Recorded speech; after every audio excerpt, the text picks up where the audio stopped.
In today's video, we are visiting Almeirim, and I am very excited because we are going to be trying Sopa da Pedra.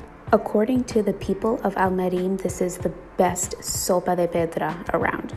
Now I'm going to tell you the tale of the Sopa da Pedra. So according to the people of Almeirim, a poor friar who was on the pilgrimage stopped in the village of Almeirim and knocked on the door of a house. He was too proud to beg for a bite to eat, so instead he requested a large pot in which he could make a delicious and filling stone soup. This is the best around.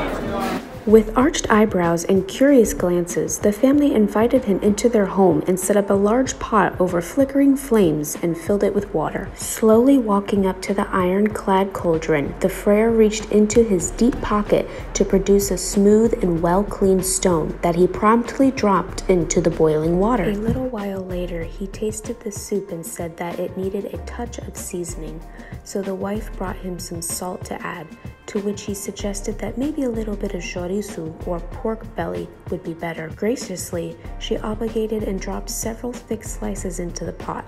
Then the friar asked if she might not have a little something to enrich the soup, such as potatoes or beans from a previous meal.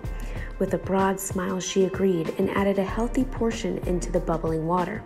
This banter continued back and forth between the family and the friar before he finally announced that he had indeed made a very delicious and filling soup. When the soup was done, the friar fished the stone out of the pot, washed and dried it off, and plopped it back into his pocket for the next time. Olha, already messy.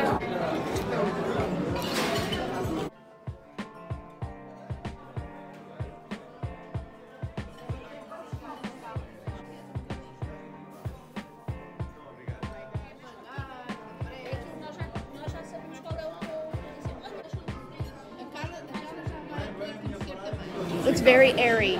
What, this one?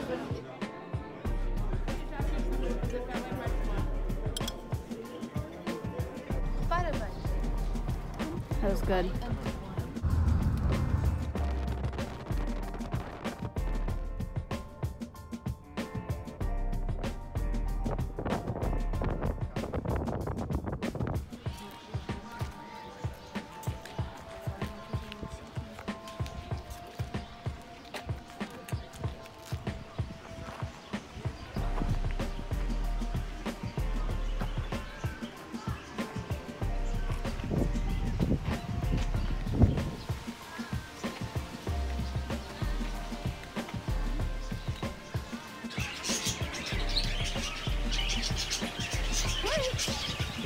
Hello.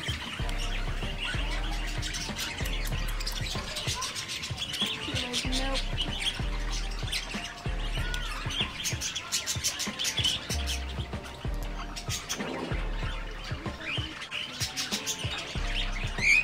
Yeah.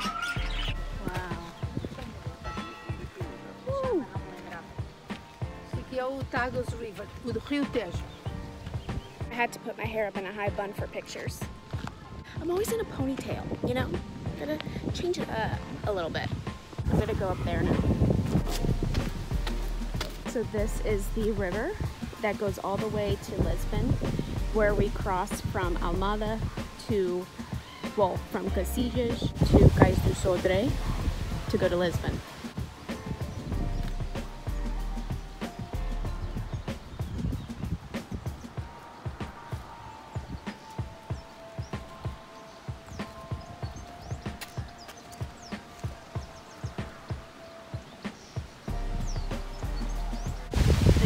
Keep an eye on what was coming up the river. Oh, okay.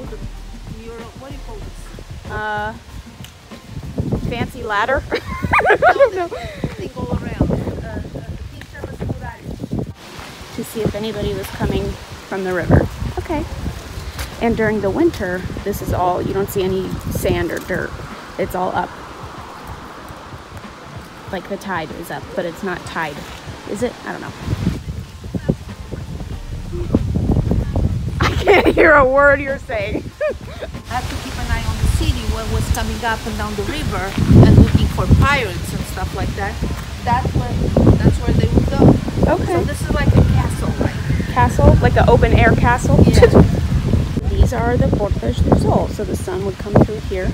The Sun Gate was one of the entrances to the Santarém castle in the 17th century, and it still had a yard, measuring around 20 meters. Its potential as a viewpoint led writer Miguel Torga to state Ribatejo should be seen from the Portas do Sol in Santarém on a flood day.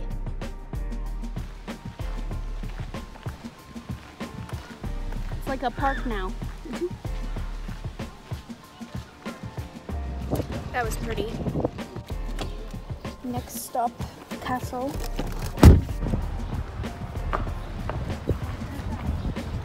It must be. Oh, bumpy. Ooh. The granite inlet on which the castle stands was given to the Templars by Afonso Henriques in October 1169 as part of Ferrer Castle's donation to that militia. It is thought that the Grand Master Don Walden Pius had it rebuilt in 1171 from a pre-existing tower or almenara, possibly dating back to Roman times. The castle occupied a strategic position in the most important waterway in the Portuguese territory and was a part of the complex defense system of Tomar, seat of the Templar Knights. A system which has so included the Cesura, Carregueira, and Pinheiro castles, as well as several isolated watchtowers, which worked as semaphore communication points between the Tagus. Even though the current configuration of Almourol Castle does not entirely correspond to the work designed and built under Dom Walden Pius plan, it is generally agreed that its primitive outline survives almost intact.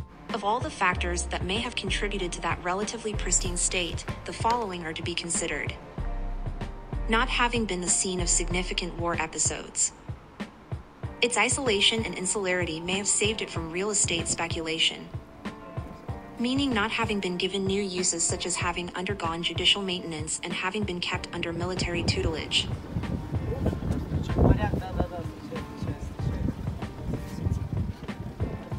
So as you could tell, I did bring in some reinforcements to help with the long descriptions. Hear me now.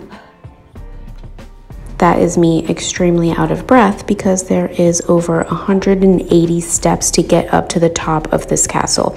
It was a lot of climbing, and the 180 steps is not including the very steep and rocky walkways. Coming up is the housing area. The charter granted to Almourol by Dom Walden Pius in 1170 indicates the existence not only of a military contingent, but also of a permanent settlement. Since no traces of architectural structures were detected outside of the walls, except for one in the south edge of the island, which appears to have been a pier, this village can only have existed inside the first fence. And actually here, some traces of ancient walls and homes are detected dating back to the late Middle Ages.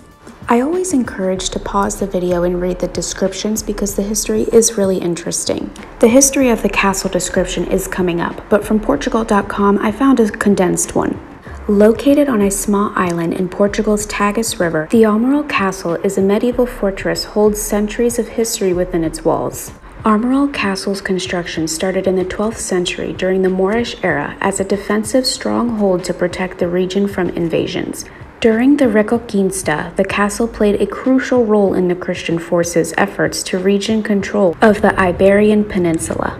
The Knights Templar, a re-owned Christian military order, later took over the castle and transformed it into a key Templar stronghold.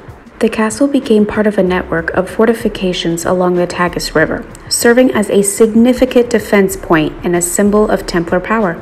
Almourol Castle's architecture is a captivating mix of Moorish and Templar influences, representing the diverse cultural heritage of the region.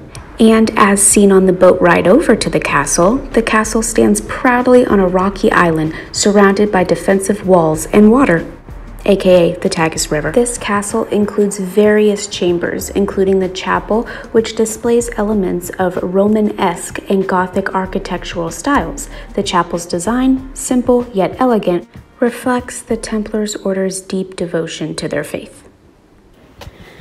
So this river is that river. And then this is the castle.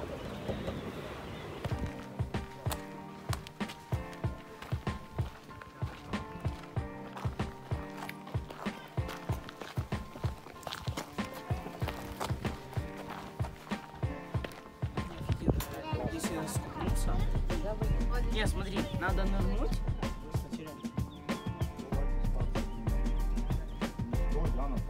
Прямо на пляже какую-то удочку можно с утречка выйти покидать.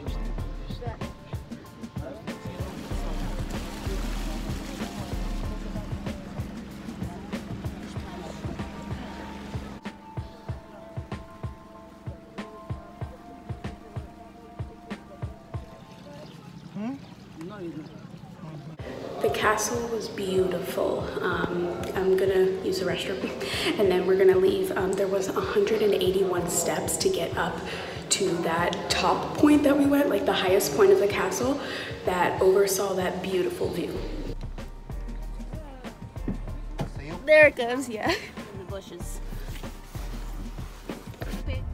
Também há assim umas ruas estreitinhas também. Como é que foram até ao Miradouro? Fomos a pé.